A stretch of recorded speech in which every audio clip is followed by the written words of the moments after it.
সুপ্রিয় দর্শক, আসসালামু আলাইকুম। রিফা রান্নার রেসিপি থেকে সবাইকে স্বাগতম। আজ আমি আপনাদের সাথে শেয়ার করব খুবই মজার আর হেলদি একটি নাস্তার রেসিপি। এই নাস্তাটি একবার বানালে রোজ বানাতে মন চাইবে। সামান্য তেল দিয়ে এই নাস্তাটি বানিয়ে নিতে পারবেন। আশা করছি আমার আজকের রেসিপি আপনাদের কাছে খুবই ভালো লাগবে। রেসিপি ভালো লাগলে ভিডিওতে অবশ্যই একটি লাইক দিয়ে দেখার অনুরোধ রইল। আর রেসিপিটি বেশি বেশি শেয়ার দিয়ে অন্যদের দেখার সুযোগ করে দিবেন। আমার চ্যানেলটি এখনো সাবস্ক্রাইব করে না থাকলে চ্যানেলটি সাবস্ক্রাইব করে আমাকে সাপোর্ট করবেন। তাহলে আর কথা না বাড়িয়ে চলুন রেসিপিটি একবার দেখে নেই। আজকের রেসিপিটি বানানোর জন্য মিক্সিং বলে দিয়ে দিচ্ছি আমি 1 কাপ পরিমাণে আটা। আমরা রেগুলার যে রুটি বানাই সে আটাটাই নিয়েছি। আর দিয়ে দিচ্ছি হাফ চা চামচ লবণ, দিয়ে দিচ্ছি কিছুটা আস্ত জিরা, আর দিয়ে দিচ্ছি হলুদের গুঁড়ো সামান্য পরিমাণে, দিয়ে দিচ্ছি চিলি ফ্লেক্স 1 চা চামচ। এবার শুকনো উপকরণগুলোকে আমি চামিচ দিয়ে ভালোভাবে মিশিয়ে নিচ্ছি। আমার এ পর্যায়ে এগুলো মেশানো হয়ে গেছে, চামিচটাকে উঠিয়ে নিচ্ছি। এখন এর মাঝে দিয়ে দিচ্ছি আমি 1 কাপ পানি। প্রথমে আমি 1 কাপ পানি দিয়ে এই আটাটাকে মাখিয়ে নিব। আমি 1 কাপ পানি দিয়ে কিন্তু আটাটাকে মাখিয়ে নিচ্ছি, আর এটাকে মাখানোর পর দেখে কিন্তু বুঝতে পারতেছেন আটাটা কিন্তু অনেকটাই ঘন রয়েছে। এই আটাটা কিন্তু আমি এতটা ঘন রাখবো না, এখানে আমি পাতলা একটি ব্যাটার তৈরি করে নিব। আমি এখানে আরো কিছুটা পরিমাণে পানি দিয়ে দিচ্ছি। আর কতটুকু পানি লেগেছে তা আমি লাস্টে বলে দিব। এটাকে আমি পানির সাথে নেড়েচেড়ে আবারও খুব ভালোভাবে মিশিয়ে নিচ্ছি। এটাকে খুব ভালোভাবে মিশিয়ে নিতে হবে যেন আটার কোনো দলাভাব না থাকে। এই আটাটা কিন্তু একটু সময় নিয়ে মিশাবেন, তাহলে কিন্তু এর মাঝে আর কোনো রকম দলাভাব থাকবে না। এটা কিন্তু খুব সুন্দরভাবে মেশানো হয়ে যাবে। এগুলো কিন্তু একটু মেশানো হয়ে গেছে, আমি ছোট চামচটাকে উঠিয়ে নিচ্ছি। নিয়ে আমি একটি বড় চামচ দিয়ে দিচ্ছি। আমি এই চামচ দিয়েই কিন্তু কড়াইতে দিয়ে দিব। এখন এই বড় চামচ দিয়ে আরো 1 মিনিটের মতো আমি এভাবে ফেটিয়ে নিব। আর এই 1 কাপ আটার ব্যাটারটা তৈরি করতে আমার মোট 1.5 কাপ পরিমাণে পানি লেগেছে। আমার এগুলো ফেটানো হয়ে গেছে, এটাকে সাইডে রেখে দিচ্ছি। এর জন্য একটু পুর রেডি করে নিব। তার জন্য চুলায় একটি কড়াই বসে তার মাঝে দিয়ে দিচ্ছি 1 টেবিল চামচ পরিমাণে রান্নার তেল। আর দিয়ে দিচ্ছি কিছুটা পরিমাণে আস্ত জিরা। জিরাটাকে কয়েক সেকেন্ডের মতো ফুটিয়ে নিয়েছি। তারপর দিয়ে দিচ্ছি 2টি পেঁয়াজ কুচি। পেঁয়াজটাকে তেলের সাথে নেড়েচেড়ে 1 মিনিটের মতো ভেজে নিব।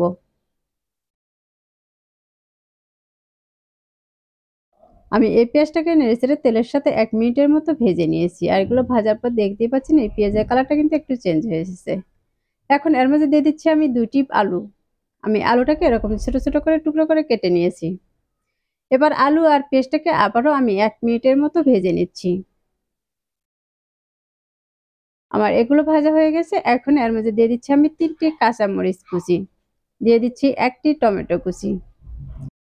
এখন এর মধ্যে দিয়ে দিচ্ছি হাফ চা চামচ লবণ, সামান্য পরিমাণে হলুদের গুঁড়া, দিয়ে দিচ্ছি ধনিয়া গুঁড়া হাফ চা চামচ, আর ভাজা মশলা গুঁড়া হাফ চা চামচ। এবার এই সবগুলো উপকরণকে আমি ভালোভাবে এই সবজির সাথে মিশিয়ে নিব। আমি সবগুলো উপকরণ কিন্তু সবজির সাথে খুব ভালোভাবে মিশিয়ে নিয়েছি। আমার এগুলো মেশানো হয়ে গেছে। এখন এর মাঝে দিয়ে দিচ্ছি সামান্য পরিমাণে পানি। এই সবজিগুলো সেদ্ধ হওয়ার জন্য যতটুকু পানি দেওয়া প্রয়োজন ততটুকু পানি দিয়ে দিতে হবে। আপনারা চাইলে কিন্তু পানি দিয়ে এই সবজিগুলোকে ঢাকনা দিয়ে ঢেকেও সিদ্ধ করে নিতে পারেন। আমি ঢাকনা ছাড়াই সবজিগুলোকে সিদ্ধ করে নিচ্ছি।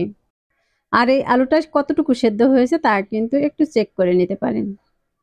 যদি মনে হয় আলুটা একটু সিদ্ধ কম হয়েছে তাহলে কিন্তু আরো কিছুক্ষণ ঢাকনা দিয়ে ঢেকে রেখে দিতে পারেন। এখন এগুলোকে আমি সাইড করে নিচ্ছি, আর এক সাইডে আমি কিছুটা পরিমাণে তেল দিয়ে দিচ্ছি। এখন এর মধ্যে দিয়ে দিচ্ছি আমি 1টি ডিম। আর ডিমটাকে আমি একটু ছড়িয়ে কিছুক্ষণের জন্য রেখে দিব। কয়েক সেকেন্ডের মতো রেখে দিলে কিন্তু এই ডিমের নিচ থেকে একটু শক্ত হয়ে আসবে। দেখতে পাচ্ছেন এই ডিমটা কিন্তু অনেকটা শক্ত হয়ে এসেছে। এখন এগুলোকে আমি হাতা দিয়ে ঝুরি করে নিচ্ছি। কয়েক সেকেন্ডের মতো রেখে দিলে কিন্তু এই ঝুরিগুলো একটু মোটা হবে, আর এগুলো খেতেও কিন্তু ভালো লাগবে। আর সাথে সাথে যদি নেড়ে দেওয়া হয় তাহলে কিন্তু ডিমের ঝুরিটা ভালো হবে না। আমি সবজির সাথে ডিমটাকে খুব ভালোভাবে মিশিয়ে নিচ্ছি। আমার এ পর্যায়ে এগুলো কিন্তু মেশানো হয়ে গেছে। এখন এর মধ্যে দিয়ে দিচ্ছি আমি 1 টেবিল চামচ পরিমাণে টমেটো সস।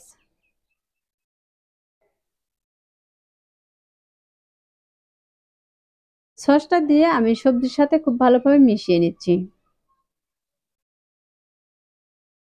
আমার এ পর্যায়ে কিন্তু এগুলো ভাজাও হয়ে গেছে, এর মাঝে কিন্তু কোনো রকম পানি নেই। এখন এগুলোকে আমি কড়াই থেকে একটি বাটিতে উঠিয়ে নিচ্ছি।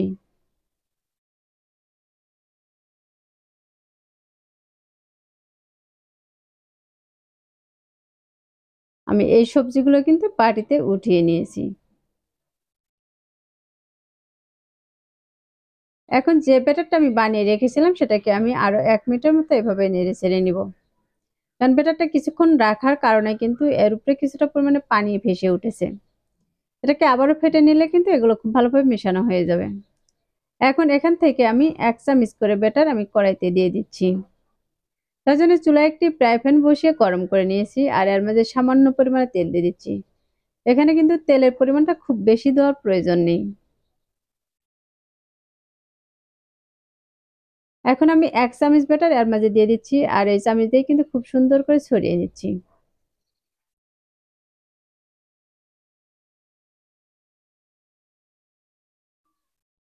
আমি এর ডোটা কিন্তু খুব সুন্দর করে ছড়িয়ে নিয়েছি।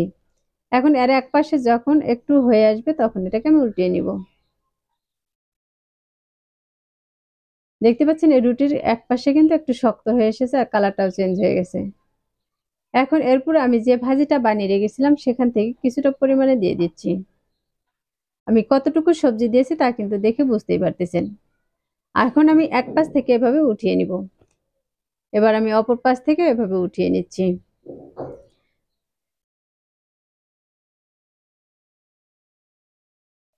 এবার আমি এই দুই পাশটা কিন্তু এভাবে ভাঁজ করে নিব।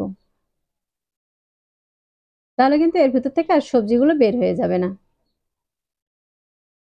আর দুপাশে কিন্তু একটু লাল ব্রাউন কালার করে ভেজে নিব। তাহলে কিন্তু এগুলো খেতে খুবই ভালো লাগবে। আমি দুপাশে খুব সুন্দর কালার করে ভেজে নিয়েছি। আমার এই পরোটা কিন্তু ভেজা হয়ে গেছে। এখন এগুলোকে আমি উঠিয়ে নিচ্ছি। আর এই একইভাবে কিন্তু আমি সবগুলোকে ভেজে উঠিয়ে নিয়েছি। আর ওঠানোর পর দেখে কিন্তু বুঝতেই পারতেছেন এই পরোটাগুলো কিন্তু মাশাআল্লাহ অনেক সুন্দর হয়েছে। পরোটাগুলো দেখতে যেমন আকর্ষণীয় হয়েছে আর এগুলো খেতেও কিন্তু ভীষণ মজার ছিল। এই পরোটাগুলো খেতে কিন্তু কোনো রকম সবজি, ডাল বা ডিমের প্রয়োজন হবে না। এখন এই পরোটাগুলো আমি একটু কাছ থেকে দেখিয়ে দিচ্ছি। এগুলো কাছ থেকে দেখার পর দেখে কিন্তু বুঝতে পারতেছেন এগুলো দেখতে কতটুকু সুন্দর হয়েছে। এখন এখান থেকে আমি একটি পরোটা ছিঁড়েও দেখিয়ে দিচ্ছি। এগুলো কিন্তু খুবই সফট আর খেতেও কিন্তু ভীষণ মজার। এর ভিতরের পুরগুলোও কিন্তু দেখতে মাশাআল্লাহ অনেক সুন্দর হয়েছে। আপনারা চাইলে কিন্তু ঝটপট সকালের জন্য এই নাস্তাটি বানিয়ে নিতে পারেন। খুবই সহজ একটি নাস্তার রেসিপি আর খুবই হেলদি। সামান্য তেল দিয়ে কিন্তু এই নাস্তাটি তৈরি করে নিতে পারবেন। আর এগুলো চাইলে কিন্তু বাচ্চাদের স্কুলের টিফিন হিসেবেও দিতে পারবেন। আশা করছি আমার আজকের রেসিপি আপনাদের কাছে অনেক ভালো লেগেছে আর সহজও লেগেছে। রেসিপিটি ভালো লাগলে ভিডিওতে অবশ্যই একটি লাইক দিয়ে শেয়ার করার অনুরোধ রইল। আর রেসিপিটি কেমন হয়েছে তা অবশ্যই কমেন্টে লিখে জানাবেন। আমার চ্যানেলটি এখনো সাবস্ক্রাইব করে না থাকলে চ্যানেলটি সাবস্ক্রাইব করার অনুরোধ রইল।